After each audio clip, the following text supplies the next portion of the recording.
Hello friends of the internet, welcome back to Coffee Over Apples. My name is Steph and these are some 5-star predictions for 2025.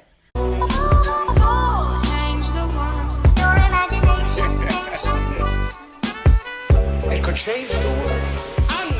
The plan is that after I tell you what books I'm anticipating rating 5 stars in 2025, I will react to this video a year later or at the end of the year and let you know if that actually came to fruition. The first book I'm going to talk about is Blood Over Bright Haven. This one has been recommended to me a lot and I'm really excited to have recently got my hands on this, and you'll see this again in an upcoming like holiday / birthday haul video. But I've recently been dipping my toes into standalone and shorter like duology / trilogy fantasy series, and this is one that a bunch of friends who have been giving me good suggestions recommended to me as something like, Steph, you would actually really like this. So I'm very excited, and I know it is very popular, but popularity does not necessarily equal 5 stars to me. It really does matter the quality of the reviews that I'm hearing and who is pushing this book to me, because I want to listen to someone who has very similar taste as mine,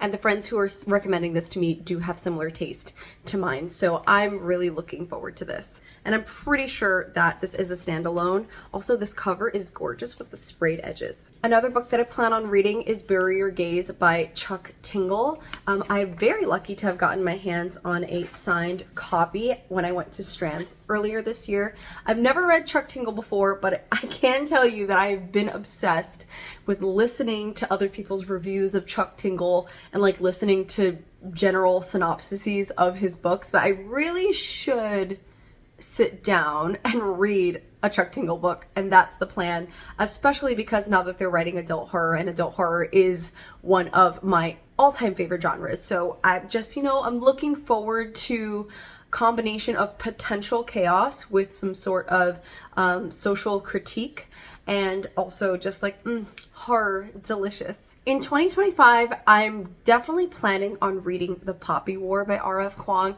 I've read Babel, I think in like 2023, end of 2023, and absolutely loved it. So I know Poppy War is again super popular as a trilogy, and I would like to start it and finish it potentially in 2025.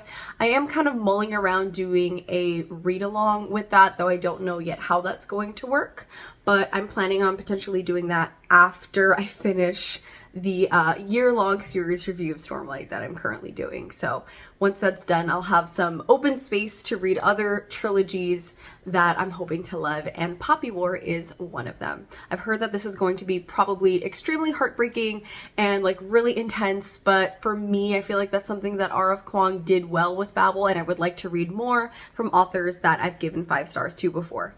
Speaking of giving 5 stars to authors and wanting to read new books that they have coming out, Garza, who wrote Canto Contigo, that I gave 5 stars to in 2024, has a new book coming out that I think it's also a YA. It's called Futbolistas. It's gay soccer players, I think, YA, and just like that's kind of all I need to know. I feel like I don't really need to know too much in order to trust Jonny Garza's writing, because to me that YA that I read was absolute perfection. So you know what, whatever they choose to write, I have a feeling even if it's not 5 stars, it's probably going to be close to 5 stars, because I love the way that they do social commentary. I love the way that they have their characters say important things that need to be said for young people to hear. So that is super exciting. Another author who I've given 5 stars to in the past is Han Kang, and Han Kang has a book coming out in January which is called We Do Not Part. What I especially love about Han Kang, and what was one of the reasons why they got the Nobel Prize in 2024, is because they do such a good job of writing stories about historical moments, more specifically historical moments in like South Korean society, but just moments in which grief and people who have passed are being given a voice and a platform to not be forgotten. They just tend to give voice to the voiceless, and that is just so beautifully done. Like, I don't think I've ever given any of the 2 books that I've read by them before, I've given 5 stars. So the chances of this being a 5-star is really high.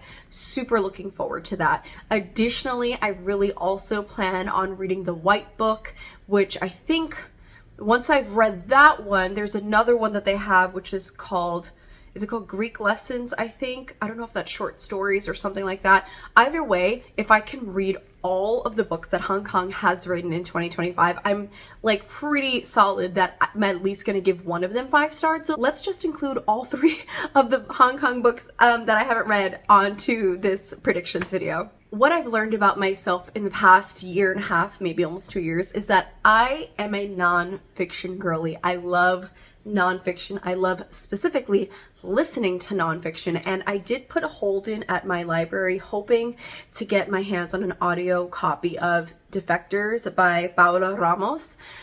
I really am interested in this for a couple reasons. One is that it came up as suggested when I was trying to do research after recent political happenings in the United States as to how it is that the Latin American far-right movement started, is progressing, is still very much an active thing. Taking this from a personal standpoint of being a Latina who is also grappling with this topic and also being active in my community and knowing fellow Hispanic Americans who are far-right members and just like trying to rationalize how we got here and how to navigate conversations in public spaces with people who are of an extreme different ideology from mine. So just like, I hope that this book gives me some clarity to understand what is happening, but also so that I can be more prepared to have an educated conversation with those individuals in my community when we cross paths. This was also recommended to me by a couple of followers, so thank you to everyone who mentioned this book in the comments based on videos that I previously made about books and politics. Appreciate you turning me on to this, and I definitely plan on reviewing it in 2025. In the same vein of talking about like politics and social situations, there's a fiction that came out that I'm actually really interested to see how this topic is handled, especially because it has been recommended to me on my For You page by a lot of Black bookish content creators. This one is called Sky Full of Elephants by Cebo Campbell. This specific book's premise is that what happens if one day all of the white people just disappeared in American society.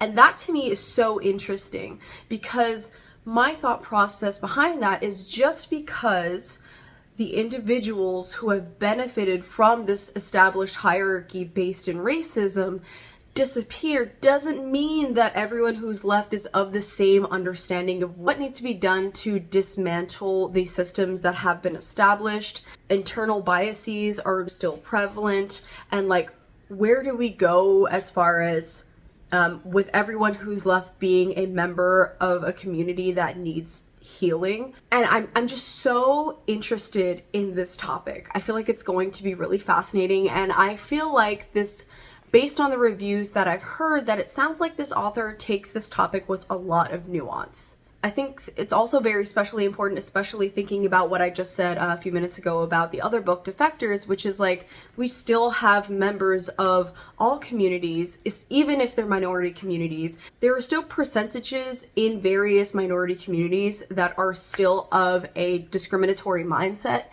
And so what do we do with that information? And I just think I'm actually really excited for this and hoping to get to it at the beginning of the new year. Also, I have Hell Followed With Us, I think that's what it's called, by Andrew Joseph White. I know that the story has to do with the trans experience. I believe it's a horror. I also read somewhere that it's getting picked up for some sort of like film or TV adaptation. I'm not entirely sure, but that's really exciting. And this is another one that a lot of people I trust have not necessarily recommended it to me, but have rated it highly. And so that's kind of why I feel like it's been more pushed to the forefront of my mind, is this is something that's definitely worth reading. I'm expecting this one to be very emotional and to hit certain chords. I don't remember necessarily if it touches on like topics of grief and family, or is it chosen family? Again, like, I'm not the person to really go to for the synopsis of this, but if you want to check it out, titles and things will be linked in the description below. And then a nonfiction that I am still really interested in reading, because I heard other booktubers talking about this, is How to Read Now.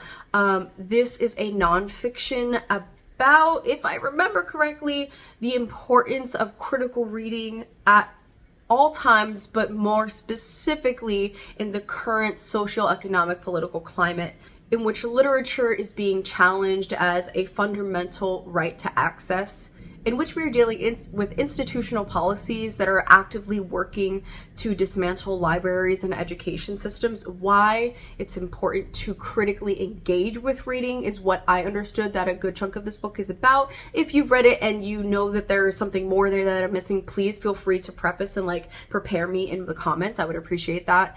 But this sounds really important, and I'm just gonna add it to my nonfiction self-education journey.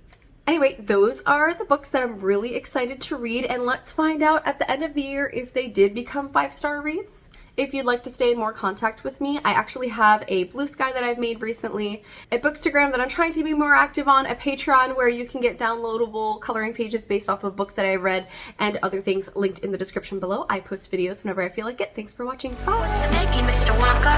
Mr. Wonka worked the factory.